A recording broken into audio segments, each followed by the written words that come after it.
Krishna Chaitanya Prabhu Nityananda Shri Advaita. So here Lord Krishna is explaining to Arjuna the tranquility of a person in Krishna consciousness. So actually everybody in the material world is predominantly searching for peace, a state of peacefulness, a state of full satisfaction. If one is fully satisfied, then one becomes peaceful. This is seen, what we call contentment. When somebody becomes content or contented, then generally someone who is very contented, they have no more aspirations. In other words, that inwardly they are feeling completely satisfied. So to be content, one has to be fully satisfied. When we use the word fully, we use the word fully in many ways. Full. So full means complete. And that which is not full, we can say is incomplete. So everybody wants to be full. They want their belly to be full, isn't it? Everybody likes to have their belly full. They like their bank balance to be full.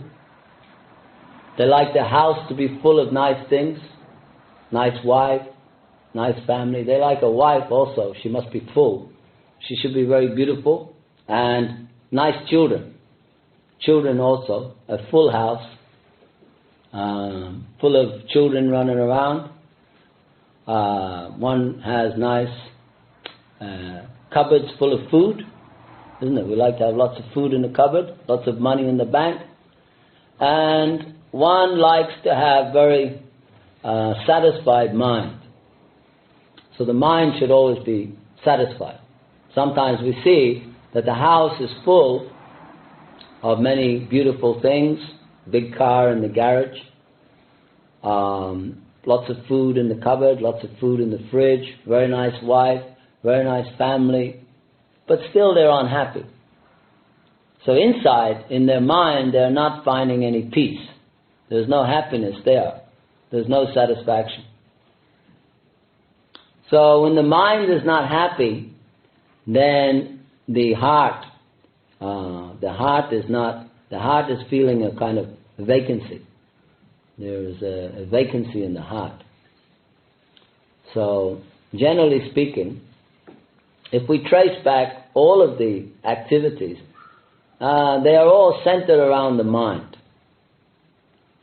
The mind here, Krishna is explaining, as a boat on the water is swept away by a powerful wind. Just like the boat. What is the nature of a boat? It has a big sail. Generally in the past they had boats with big sails.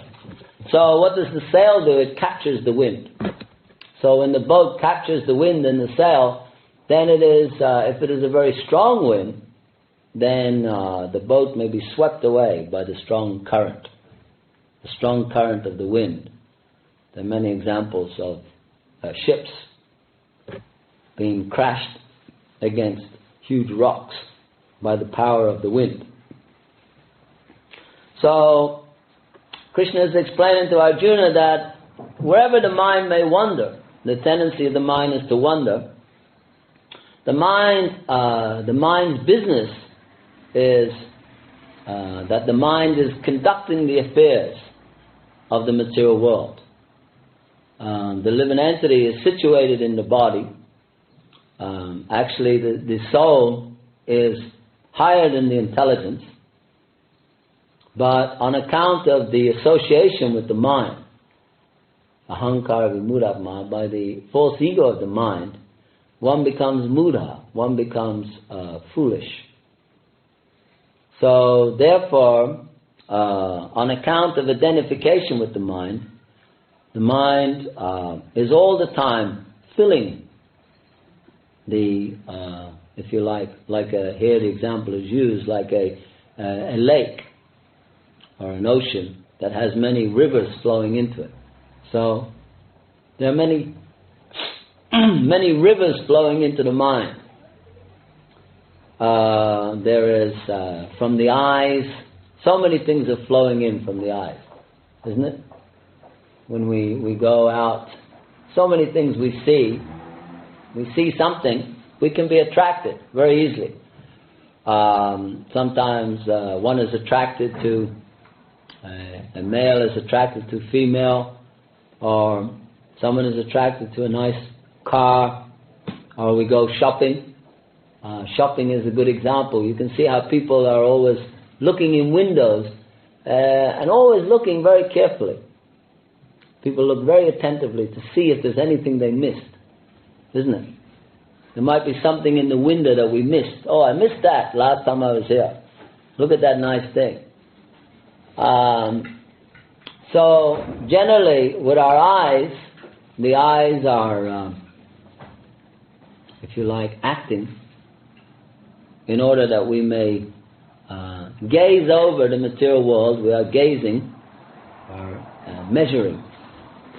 Always this measuring tendency is there. We want to see if there's enough for us. We want to see if there's enough for our sense gratification. Just like if someone gives you a plate of food, sometimes you look at it very carefully. Is that enough? And even they ask you, is that enough? But your eyes are very big, so you think, oh, I'm sure I could fit more in my belly than that. And so if you don't have enough, then the mind becomes agitated. Sometimes we see that the mind very quickly gets agitated. Why you didn't give me more? Maybe he doesn't like me. Or there's some concoction comes in there. Or why that person is very mean. Or they're not aware of my needs. So generally we see that with the eyes we are measuring that to see this thing would be very nice, and also this thing wouldn't be very nice.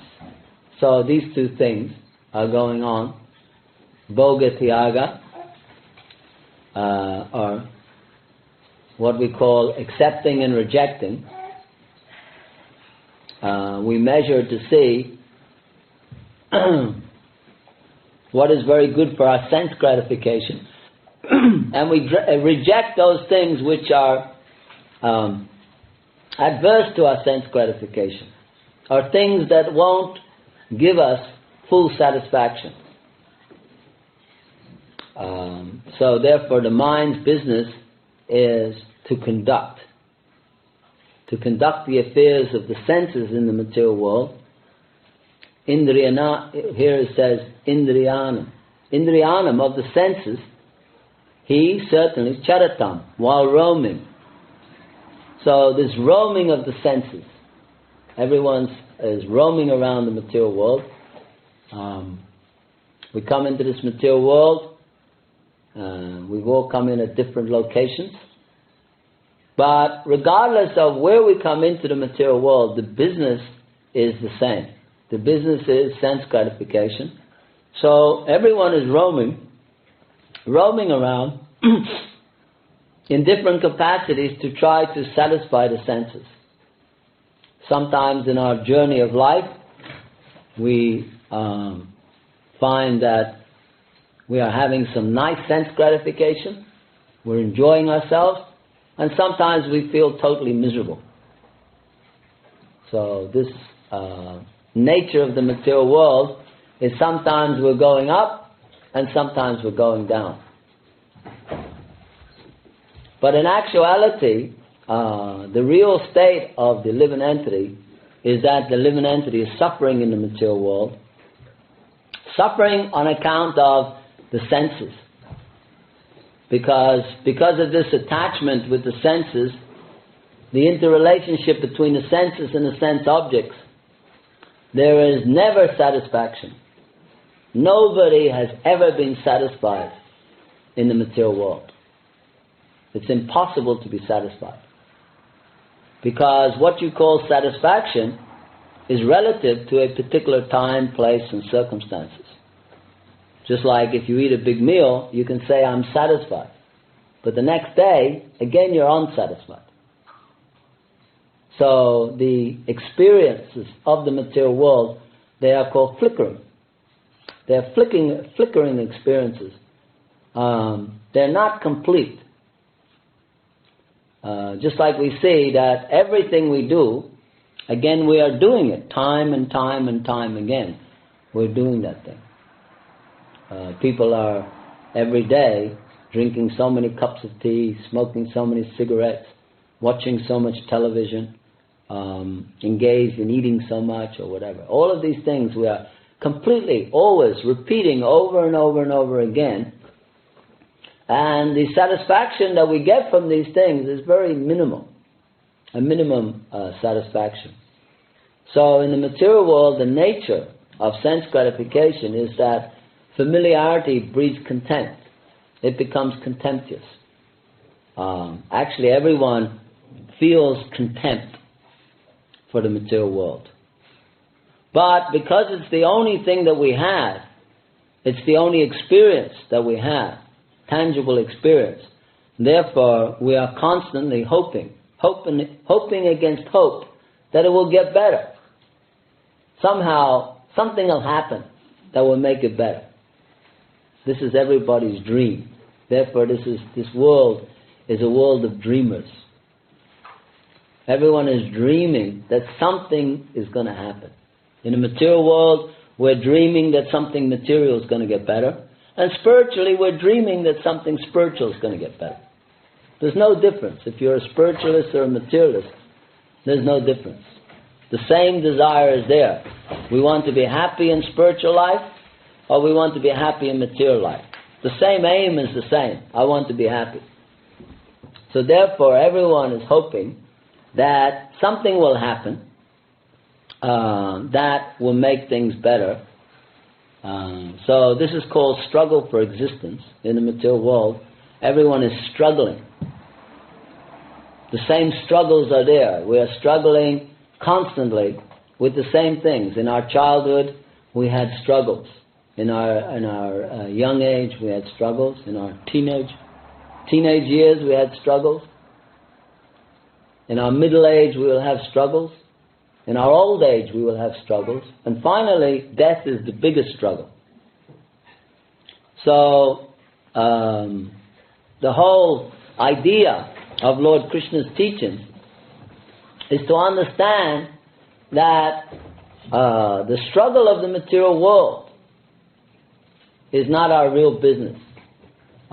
Because why are we struggling? We should understand that very carefully. Why the struggle?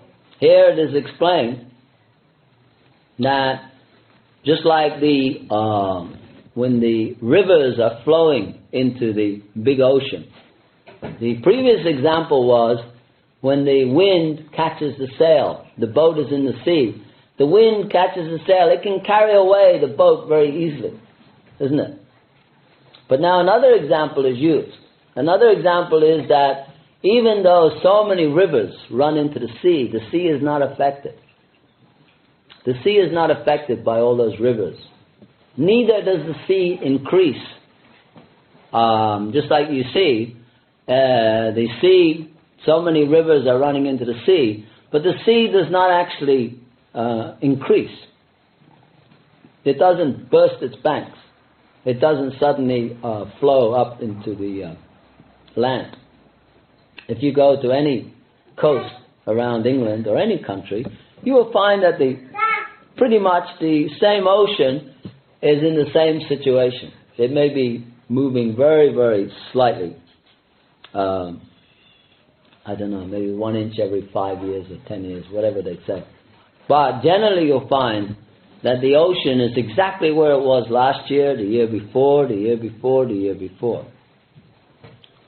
Now that's even though so many rivers are coming into that ocean. So much extra water is coming in. So this example is used by Lord Krishna that when the mind is situated in Krishna consciousness, then when the mind is actually situated in Krishna consciousness, then even though there may be so many disturbances of the mind, there may be so many, rivers flowing into the mind. Now, what are the rivers? They're the senses. And the senses are coming into the mind. So even though there may be so many disturbances in the material world, the devotee is never disturbed by these things. Never disturbed. Now why? Why is the devotee never disturbed? Generally we see, and practical example, there are many boys and girls, before they became a devotee, they were drinking, smoking, chasing after women, going to nightclubs, watching television, listening to the radio, playing Ludo, or snakes and ladders, or whatever they were doing. They were doing all sorts of stupid activities, isn't it? Listening to heavy metal or rock and roll, and reading all sorts of mundane magazines and stupid things. So they were doing all those things. It's not that they weren't doing. And suddenly they stop.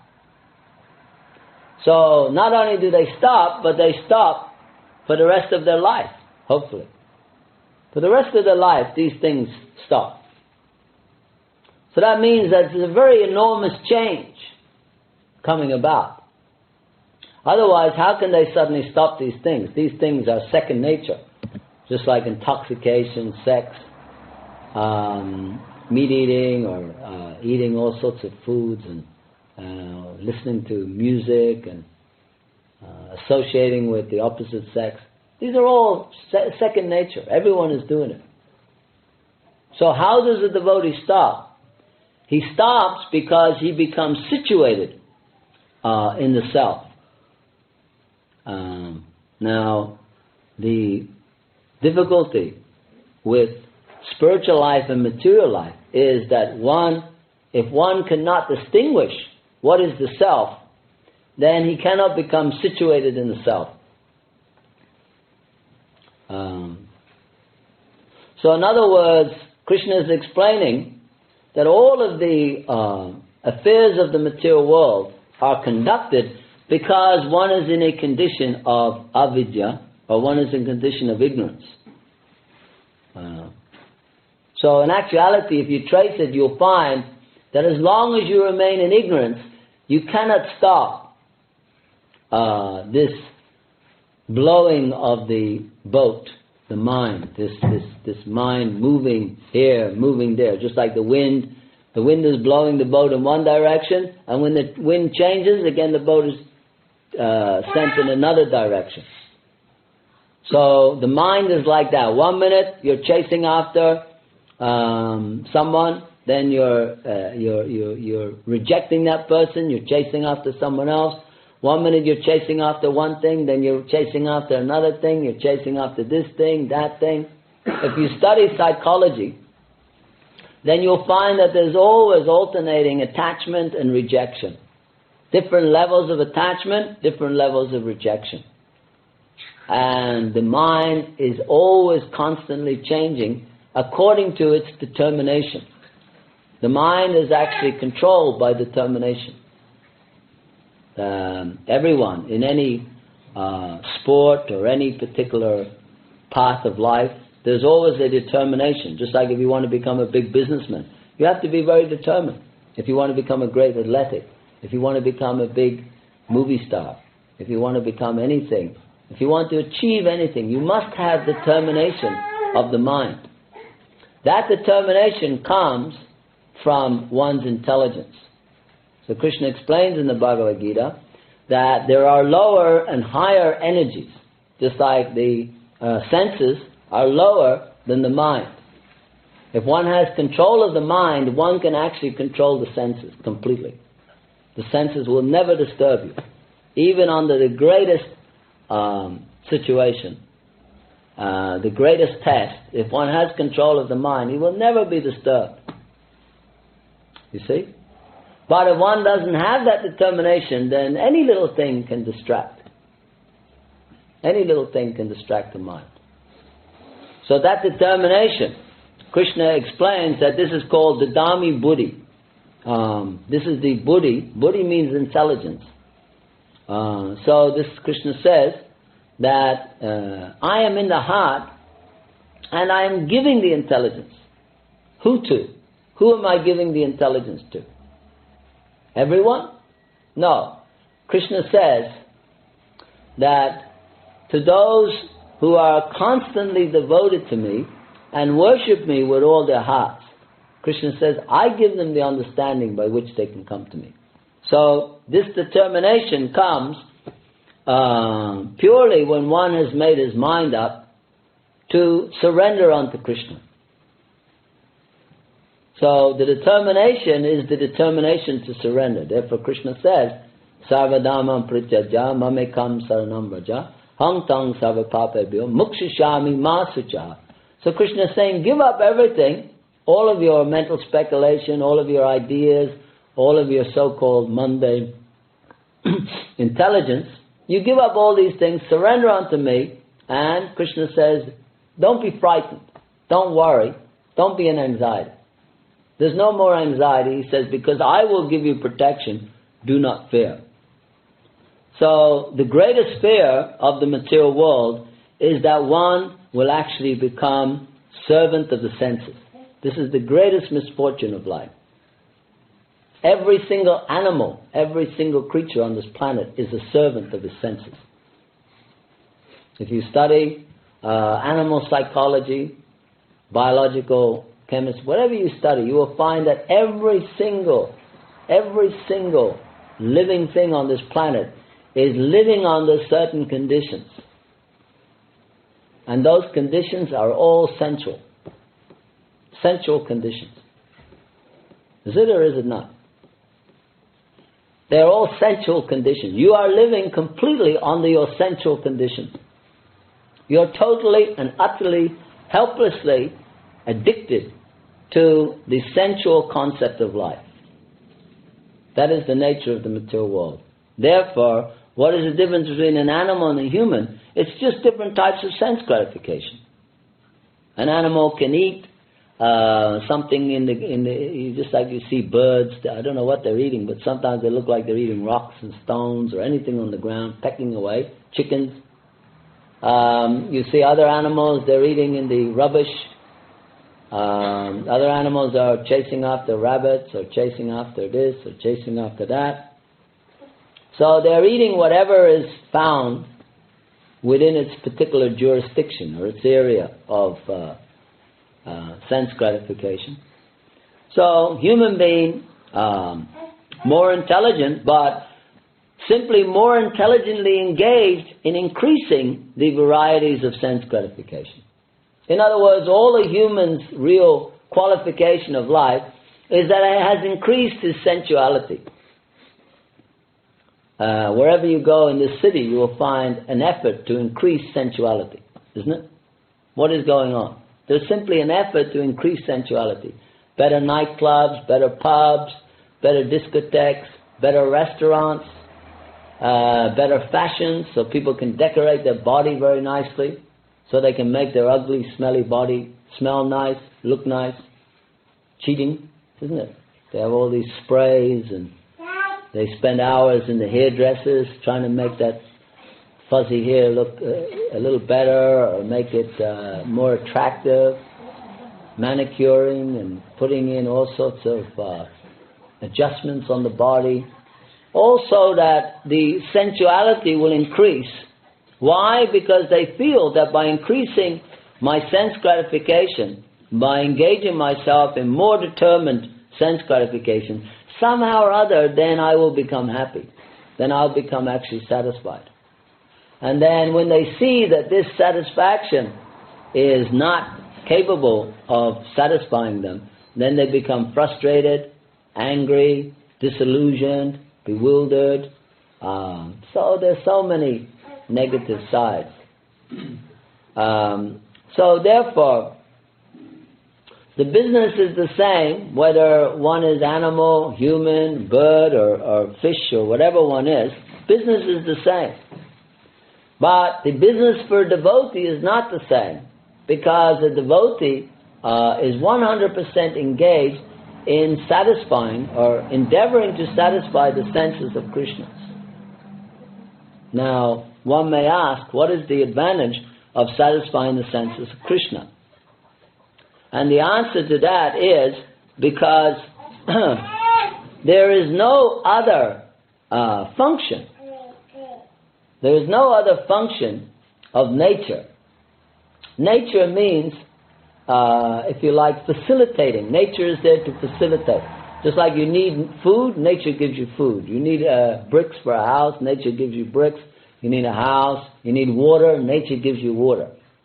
You need air, nature gives you air. You need to have a partner, nature gives you a partner. Just like if it was all males, it'd be a problem, wouldn't it? Because suppose the whole planet was all male, then it'd be a bit bewildering. Because one needs females. So with every male there's a female. Sometimes more females or whatever. But the point is that male needs female, nature provides. We need clothing, nature provides. We need a nice scenery, nature provides. Isn't it?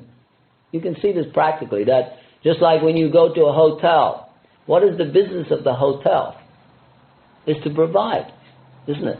Its only business is to provide. It has to provide you a nice bed, it has to provide you nice booze, nice restaurant, nice warm condition. It should be nice and warm in the hotel. It should provide you a nice gardens, a swimming pool, a sauna, massage, a medical center, isn't it? It can provide so many things. And most of all, it should provide a bed partner, isn't it? So people go to hotels mostly for sex life. So either they bring their bed partner or they find it there. So the hotel is there to provide. So the material world is like a hotel, isn't it? It's like a big Holiday Inn floating in the sky. And everyone is checking in. They're seeing that, oh, I want to check in here. I can find some nice apartment. And I find myself some nice cozy living situation. So everybody is trying to get a nice living situation. So, but in order to enjoy the hotel, one must have money. So money must be there. You must have some qualification. Every single thing requires qualification. So we require qualification to enjoy in the material world. We require qualification to enjoy in the hotel. So some people are very qualified, then they get a big apartment, they get a very nice arrangement. Those who are less qualified, they get a less apartment, A category, B category, C category. And if you're very unqualified, you end up washing the pots in the kitchen, isn't it? And hoping you get a few scraps from the restaurant. So similarly, we come into the material world and all of us are trying to become A-class enjoyers. Nobody's trying to become C-class. You don't find people purposely trying to become more and more miserable or less qualified. Everybody wants to become more qualified. They want more qualified arrangements because in order to enjoy better, they need to increase their qualification. And in reciprocation, according to their qualification, then nature gives us a certain type of body, prakriti kriyamanani, guna karma sarvasha, that we get a certain type of guna, certain type of karma, certain type of sense gratification.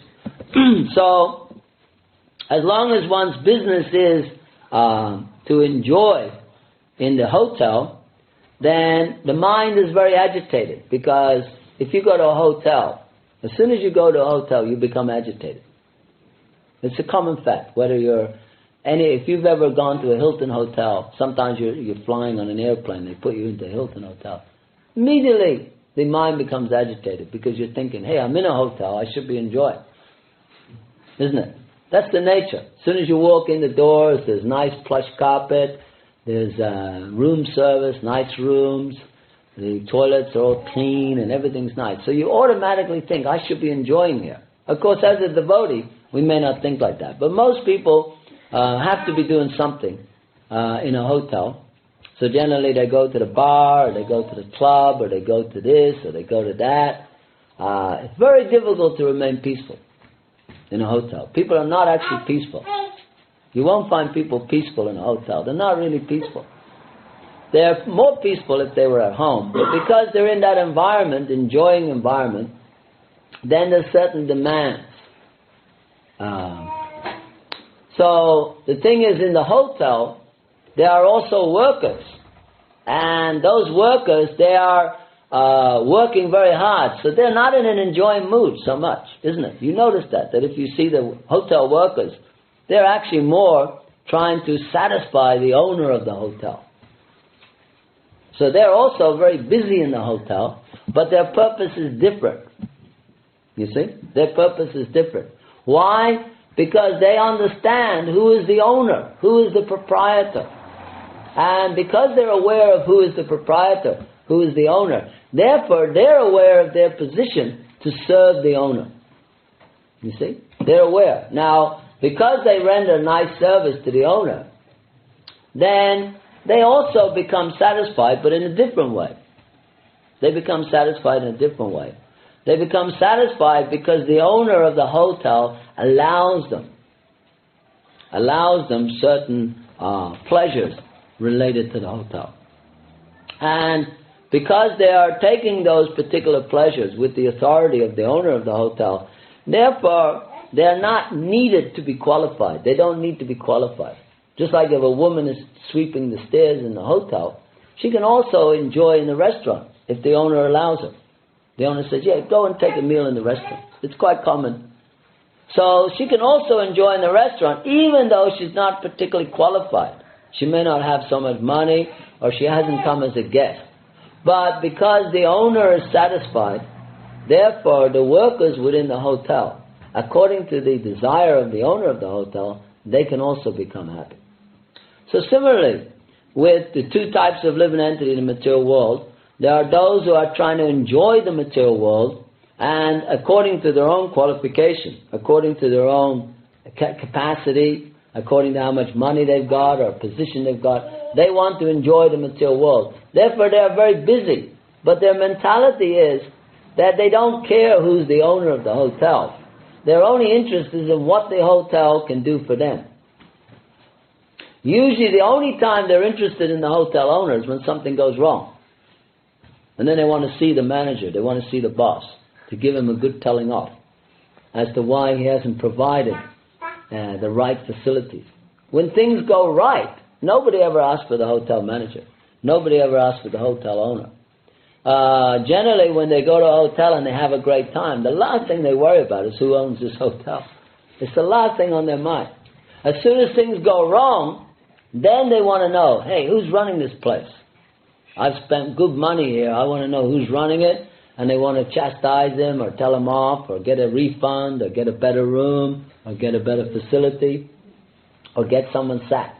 So generally when they want to get hold of the owner of the hotel is only when their selfish interests have to be fulfilled. So similarly, that is the difference between the materialist. The materialist is always trying to satisfy by exploiting the material world. He wants to satisfy his material senses. Therefore, at any moment, he can be carried away by the strong impulses, Vachya Vegam, Manasa Krodha Vegam. These Vegam means pushing, Vachya Vegam, pushing of the mind, pushing of the tongue, pushing of the belly, pushing of the genitals, pushing of anger. This anger, pushing, illusion is also pushing, bewilderment, all these things are pushing. They are always pushing us, and we can see that these are very strong pushing. Not a very weak pushing, very strong pushing. Someone spends his whole life being pushed by the tongue, belly and genitals. That is the story of the material world. If you study all the different species, you will find that their whole life, from the moment they're born until they die, is simply being pushed by the tongue, the belly, and the genitals. Now, there's no other, if you look at animal kingdom, you'll find that there's practically speaking, no other real reasoning for the behavior. Now, in the human form of life, if you find people from the moment they're born until they die, similar types of pushing are going on. But particularly, the human is pushed by the mind. Therefore, the human is in a much more precarious situation, much more dangerous situation, because the mind is a very powerful enemy.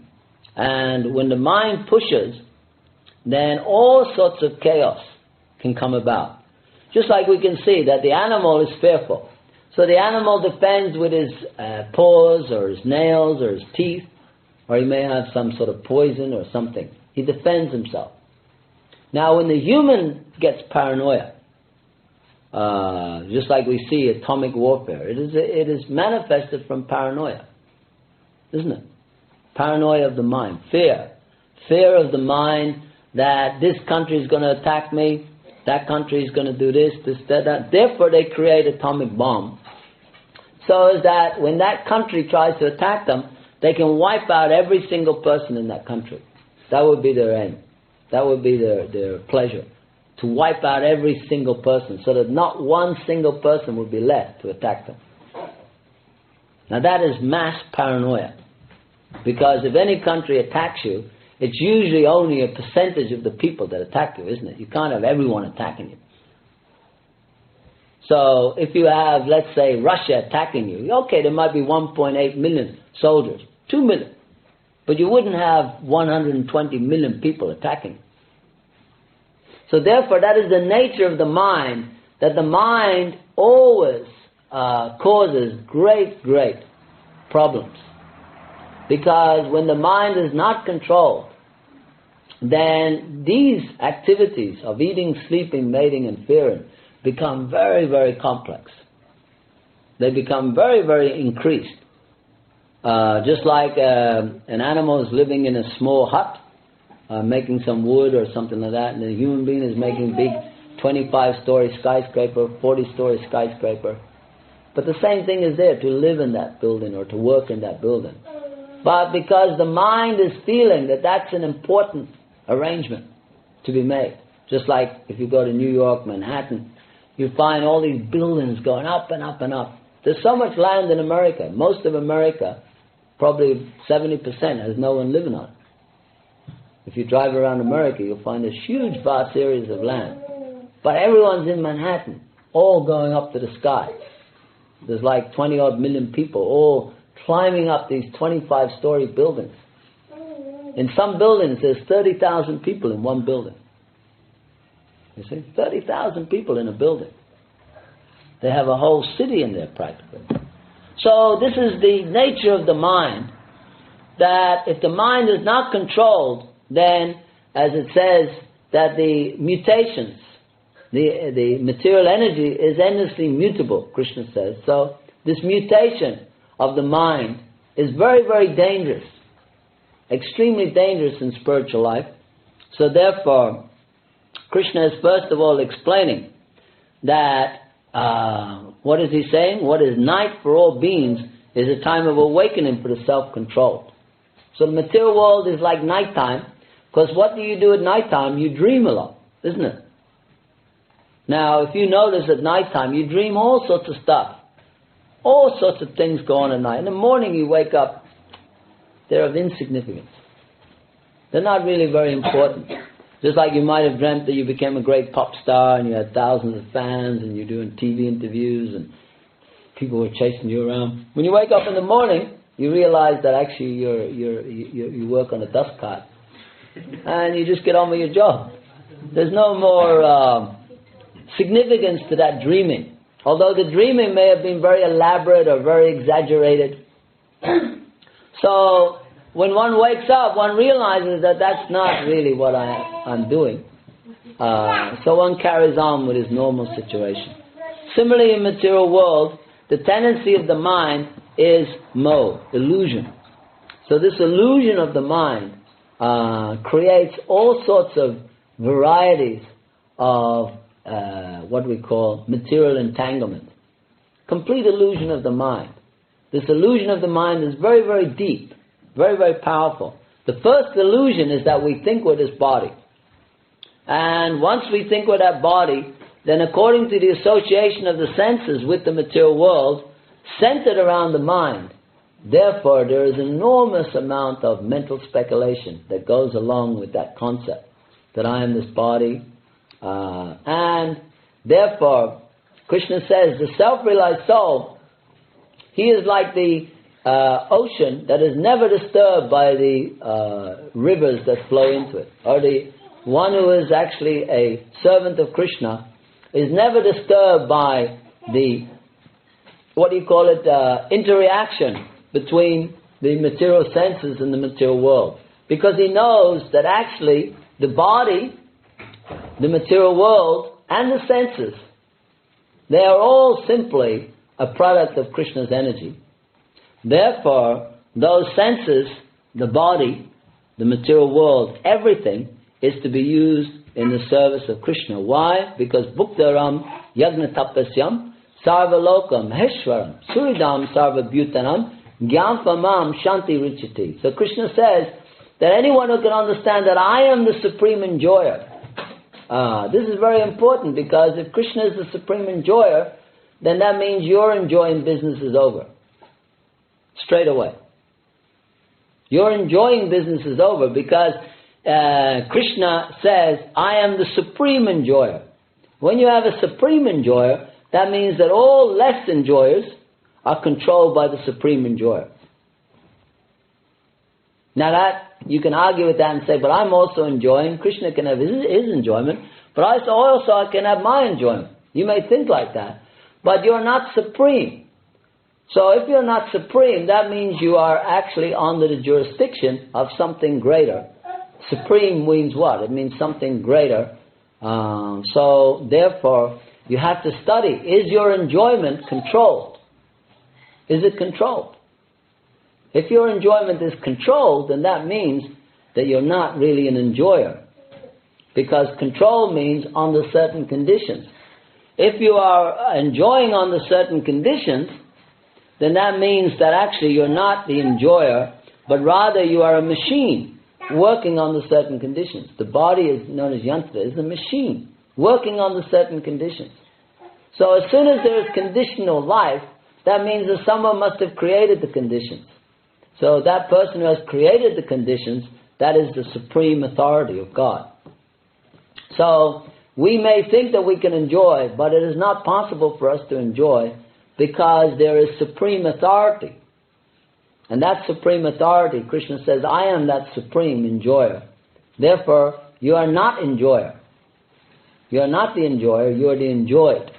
Now there's a vast difference between being the enjoyer and being enjoyed. Because when you're the enjoyer, then that means that you're the controller. That means that you're actually, everything is there for your pleasure. When you are the enjoyed, that means that you're there for someone else's pleasure. That means you're there for someone else's control, and everything is restricted by that particular person. Just like if you go, what's the difference between a hotel and a prison? It's simply a question of restriction, isn't it? In a hotel, there's also restriction. You can't just do anything you like in the hotel, but there's less restriction than a prison, isn't it? But you can't say that because you're in a hotel, you're free. That would be stupid. You're not free, it's just less conditions. One of the main conditions in the hotel is you have to have money. In the prison, you don't have to have money. So in one sense, you could say in the prison, you're better off because you didn't have to pay for it. Whereas in the hotel, you had to pay for whatever you got. So this idea of enjoyment is simply relative to the conditions. You see, you can say, well, I'm happy, and then someone says, why are you happy? And immediately you have to think of the conditions. Oh, because the conditions are better than they were yesterday. Or the conditions are better than they were 5 minutes ago, isn't it? Or the conditions are better than when I lived in Australia, or when I lived in Africa, or whatever. You always try to relate to the conditions. If someone says to you, why are you happy right now? Why are you happy? If you think of all the things that you think you're happy, they're all related to certain conditions that have existed in the past. For instance, someone says, I'm very happy today. And you say, why? Oh, because, I don't have any more debts. I've paid off all my debts. I paid my mortgage off. So, therefore, the unhappiness was caused by the condition of owing money. Now that that condition has changed, one may think he's happy. That's not happiness. That's a change of condition. So therefore, if you say, for instance, I'm happier in the hotel because the conditions are better than the prison, that is not happiness. That is different states of condition. So conditions cannot give happiness. As long as there's conditions, there can't be happiness. You have to think about it very carefully. Why can there not be happiness as long as there's conditions? Because conditions mean restrictions. Isn't it? If there's any condition, just like when you do a contract with someone, there's certain conditions. When you have an agreement with someone, there's certain conditions. That means there's certain restrictions. Now, what is the conditions of the material world? The conditions of the material world are given in the Bhagavad Gita. The whole Bhagavad Gita is explaining the science of the material world, what is matter, and how it works on the various conditions. The predominant condition is birth, old age, disease, and death. So if you can get free from old age, you can say, I'm happy, because I didn't get old. If I didn't get disease, you could say, I'm happy. If I don't die, you could say, I'm happy. But because you can look at that deeper, that you can say, at the moment I feel happy. Why do you feel happy? Because a while ago I was miserable, but now I'm not so miserable. So I feel happy. But that's not happiness. That's a change in the conditions. So Krishna is explaining the ocean is a very good example. Why? Because the ocean is very unaffected by any conditions. Isn't it? Why is the ocean a good example? Because the ocean is so great that no matter what conditions you put on the ocean, it doesn't get affected. Just like even when there's a big waves on the ocean. But down below the ocean is very calm. There are so many billions of fish living in the ocean quite happily. Under any conditions, they're living very happily. Why? Because they've taken shelter of something great. You see? Because they've taken shelter of something great, therefore, within that greatness, they can exist. Now, the reason that we cannot be happy in the material world is because we haven't taken shelter of anything great. We've taken shelter of our mind. We've taken shelter of our body. We've taken shelter of a little piece of land or a house or something related with the body. So we haven't taken shelter of anything great. Therefore, we're always in anxiety. We're always in anxiety because we're in a very weak condition. We're in a very weak condition. Our weakness is that at any moment we can be destroyed by the conditions of the material world. Just like if it becomes too cold, we die of hypothermia or pneumonia or TB or so many different diseases. If it becomes too hot, we become sick, we die. Isn't it? If we become too poor, if we become too hungry, if we become too sad, isn't it? All of these things cause a fatal condition of fatality. So therefore, we can see that in the material world, for us to be happy, we have to create certain conditions. But Krishna is saying, if you take shelter of something great, if you take shelter of God, then there's no more a reliance upon the conditions of matter. You become no more reliant upon the material world. You become no more reliant upon the condition of the material world. And that is actually freedom from material life. And one actually becomes completely free. Now one may say, but a spiritualist is just as conditioned as the materialist. Yes, the spiritualist is also living under material conditions, but the difference is he knows who's controlling them. Therefore, he is not subjected to the same, if you like, he's not subject to the same rules and regulations. And you see that in a hotel, getting back to that example. Anyone who works in the hotel, they have a certain unrestricted access to the hotel. because they are working under the direct controller of the hotel.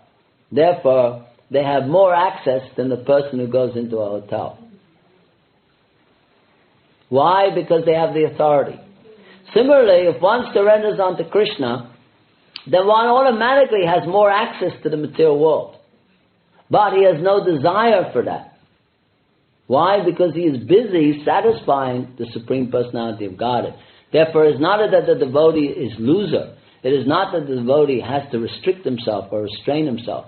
He doesn't have to do these things because his only business is to give pleasure to Krishna. His only business is to give satisfaction to God. Therefore, within the material world, the devotee is free because he is directly under the protection. Therefore, Krishna says, Mahatmanas tamam partam daivam prakritam asritya. They are the Mahatmas, the liberated soul, they are under my protection. Because they're protected by Krishna, they are never subjected to birth, old age, disease, and death. So the devotee never dies. Why? Because he is eternally situated in the spiritual world, even while residing in the body. And all of these changes of the material world are insignificant for the self-realized soul. And that is true freedom from the conditions of the material world. There are many examples in Vaishnava literature of great Mahatmas who are not under the restrictions of this material world. Okay, we'll stop there. Is there any questions at all?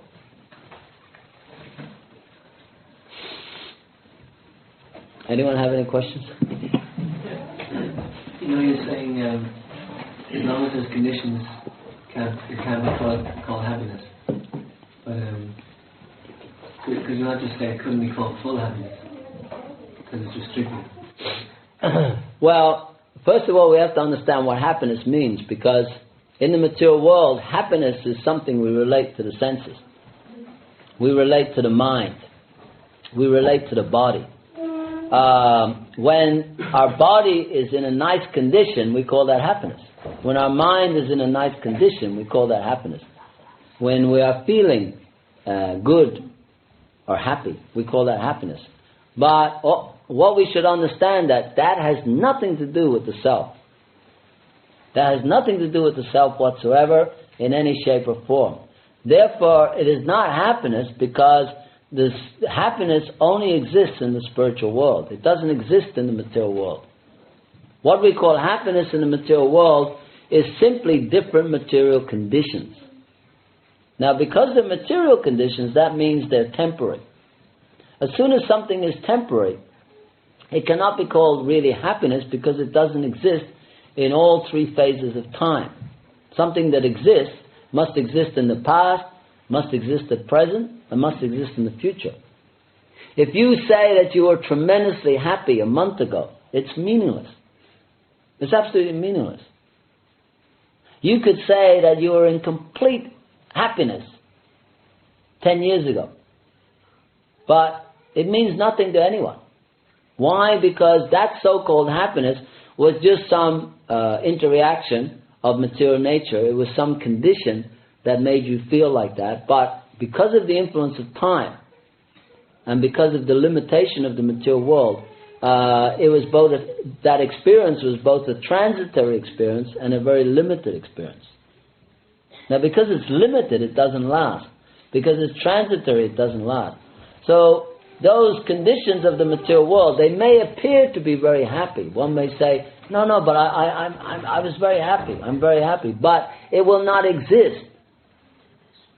You could put any amount of guarantee. Someone who's happy today will not necessarily be happy tomorrow. Will not necessarily be happy next week. So even because what we call a material condition of happiness, even if we call it like that, but the thing is, it's not happiness because it's simply dependent upon temporary conditions. Now, happiness, Krishna explains, happiness comes from the soul. Therefore, when we talk about spiritual happiness, it's not like a material happiness.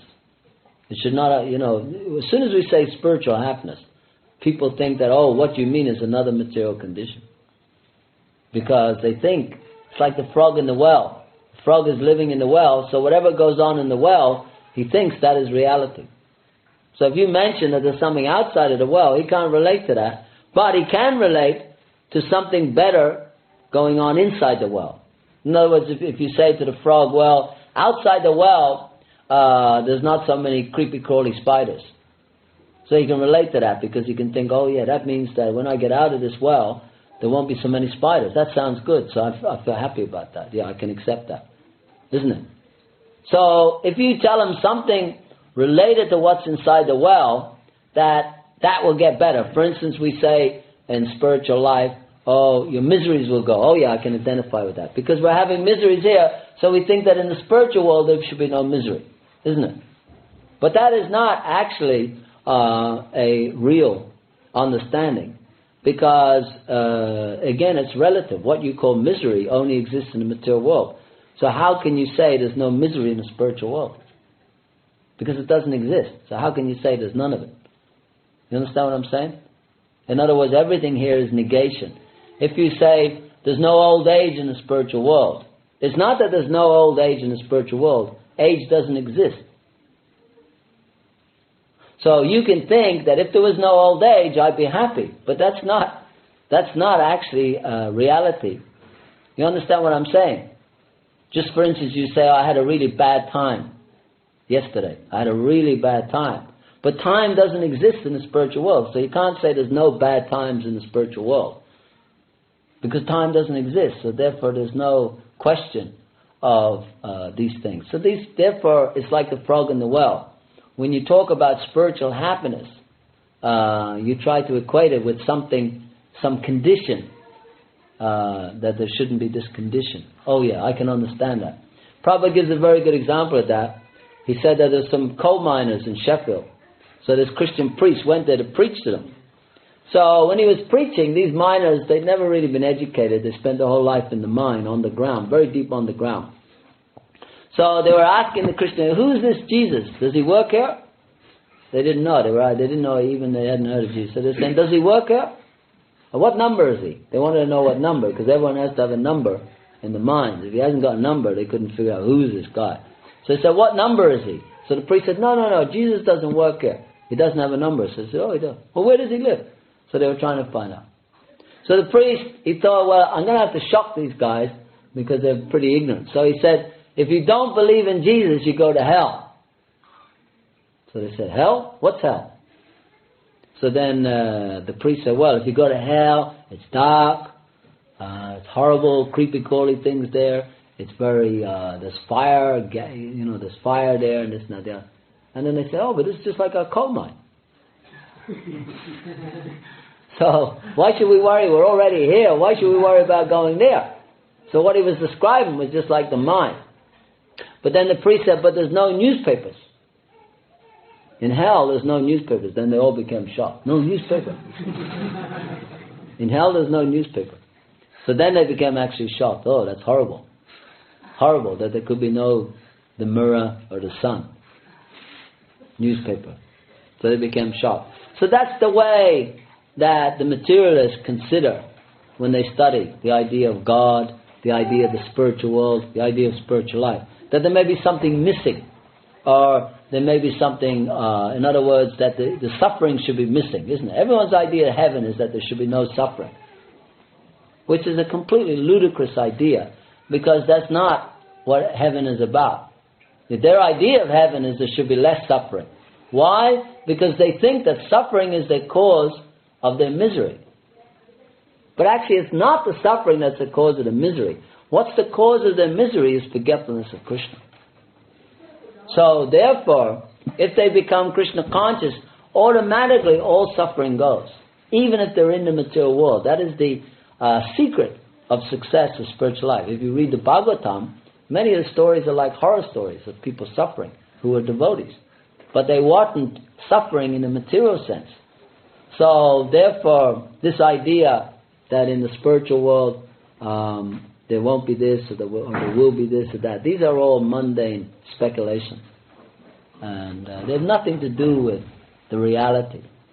They're just simply, it's like saying that, if you want to illuminate the sun, then you should bring a candle from the material world.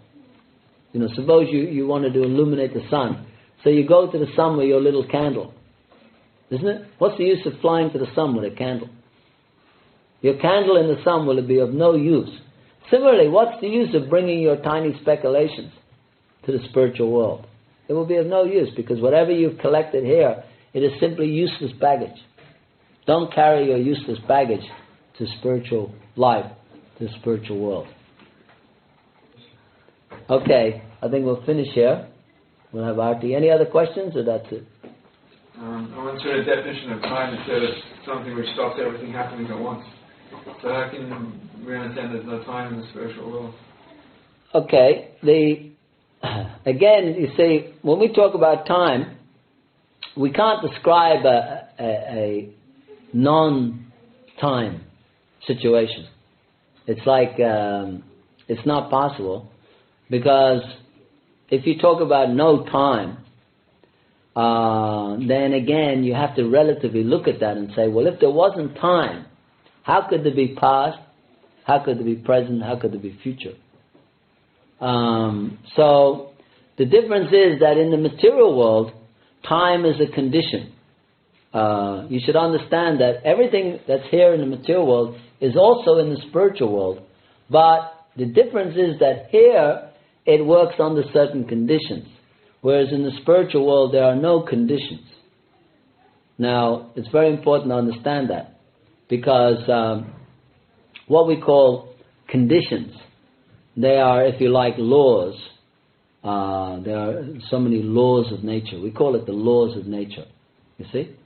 So law, generally, in the dictionary meaning, is, what is a law? It's a restriction, isn't it? Law means restriction. So if you say that time, we see time as the law, one of the laws of nature is time, and time restricts us.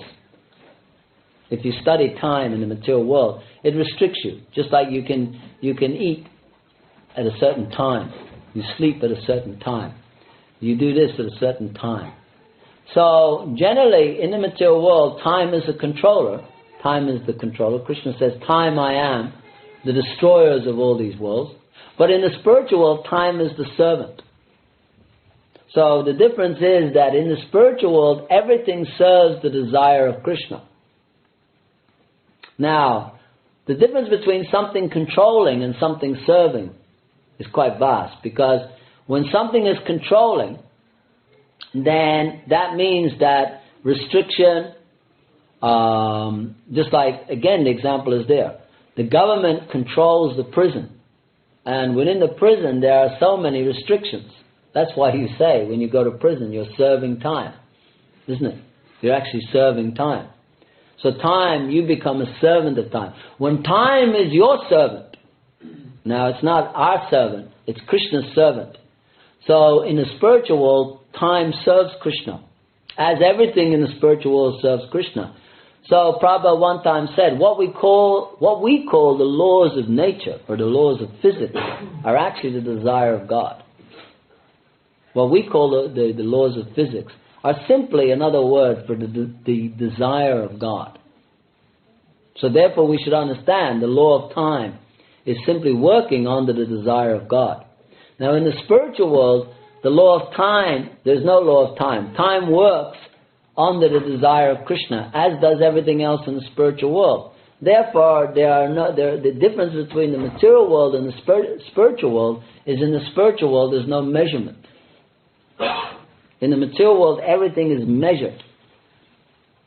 You see, if you wanted to give a definition of the difference between matter and spirit, that would be the clearest definition given by Bhaktisiddhanta Saraswati Thakur, that the difference between matter and spirit is that one's measurable and one's not. Immeasurable. So if you can't measure, how can you then discuss? Doesn't it have a breakdown of the day and we should do different activities? Yeah, but then it's not measurable. You see, the problem is that when you try to measure it, our only our only, experience of time is in relationship to the material world. So naturally, just like when the gopis danced with Krishna, they danced the night of Brahma, which is an incredibly long period of time. I mean, you're a mathematician. Give me what the calculation of a night of Brahma is. Roughly. 1/200 to 311 trillion years. Okay. Now that all happened within 12 hours on our planet. So that means something pretty funny is going on, isn't it? You can't, it's either that there's an exaggeration or that this is the way that Krishna wanted to enjoy with the gopis. So the point is that it's inconceivable. Because time, Krishna says, I am, time I am. Therefore, that means that time must be unlimited. Because if time is God, and God is unlimited, then that thing is unlimited. So how time functions in the material world can only be perceived by our very limited senses. So naturally, we try to put some sort of limitation on time. When we talk about the variegatedness of the spiritual world, then it's very impossible to understand, because the variegatedness of the spiritual world is non-different from Krishna. And there's no difference between Krishna's name, Krishna's form, Krishna's pastimes, Krishna's entourage, Krishna's devotees. They are all absolutely one and the same. So therefore, if you can't measure Krishna, how can you measure his pastimes? How can you measure his devotees? How can you measure his entourage? How can you measure the variegatedness of the spiritual world? So therefore, it must be an immeasurable thing. Now, so there's indication given, obviously, that Krishna enjoys in the same way. Just like it says that there's no sun and moon in the spiritual world. So that means, Prabhupada says, there's no electricity. There's no, what we call electricity. There's no need of electricity. So you can understand that the material world, there's an awful lot of electricity. So to try and understand a place where there's no electricity, it's very difficult, isn't it? Can you imagine where there's no electricity? So therefore, that is why you can't understand God by material speculation, because whatever you speculate upon, it will always be related to our body, our mind, our senses, the material world. It's simply we're carrying some limitation. But if Krishna wants to enjoy day and night, that's a different affair. That's a different affair. So if that's Krishna's pastimes, then those pastimes are existing within a certain desire. So that's not like the material world. In the material world, day comes, night comes. We have no control over it. Spiritual world, Krishna likes to enjoy in this way. That's Krishna's prerogative, because he controls all energy. So if you understand it like that all energy is completely controlled by God, then naturally, if God is the supreme controller, then all energy must work according to his plan. So what we call law, the law of nature, that is the plan of God. The law of everything is the plan of God. So in the spiritual world is the complete manifestation of the plan, Krishna's plan. We are also part of that plan. Okay, we'll finish here. Srimad Bhagavad Gita ki jai, Srila Prabhupada ki jai.